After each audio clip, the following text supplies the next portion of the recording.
சந்திரமங்கல யோகங்கள்லாம் இருக்கும்.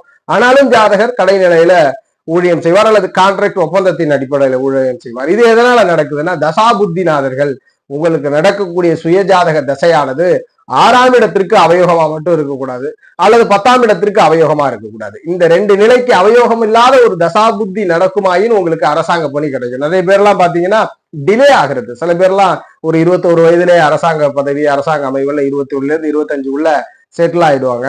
அதே யோகம் கொண்ட இன்னொரு ஜாதகம் 30 வயதாகியும் சிரமப்பட்டு அரசாங்க பதவிக்கு போக முடியாத சூழலுக்கு காரணம் தசைநாதன் தான்.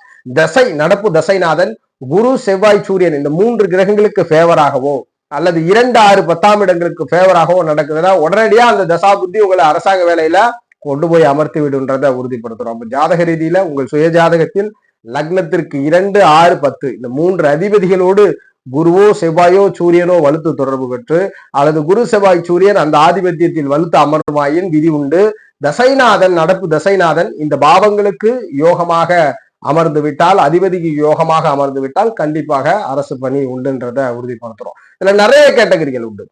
நிறைய பேர் இது சந்தேகம் கூட வந்துடும். அப்ப சனி பகவான் அரசு வேலையை கொடுக்க மாட்டாரா, புதன் கொடுக்க மாட்டாரா, சுக்கிரன் கொடுக்க மாட்டாரான்னா கண்டிப்பாக கொடுப்பார். கண்டிப்பாக அரசு பணியை எல்லா கிரகமும் கொடுக்கும். ஆனால் இந்த மேல் சொன்ன இந்த குரு, செவ்வாய், சூரியன் போன்ற இந்த 3 கிரக தொடர்போடு இருக்கும்பொழுதுதான் கொடுக்கும். எல்லா ஆசிரியர் ஜாதகம், நிறைய ஆசிரியர்களா இருக்கட்டும், ப்ரொஃபஸர்லாம் எடுத்து பாத்தீங்கன்னா புதன் முக்கிய காரகமா இருக்கும். ஆனா அந்த புதனோடு சூரியன் புதாதிபத்திய யோகத்துல இருப்பார், சூரியனோடு புதன் இணைஞ்சிருக்கும், அல்லது குரு பார்வையிலே இருக்கக்கூடிய நிலையெல்லாம் இருக்கும். அப்போ இந்த 3 கிரகங்கள் உங்கள் ஜாதகத்தில் வலுப்பெற்று ஆதிபத்தியத்தை தொடர்பு கொண்டா கண்டிப்பா உங்களுக்கு அரசாங்க வேலை.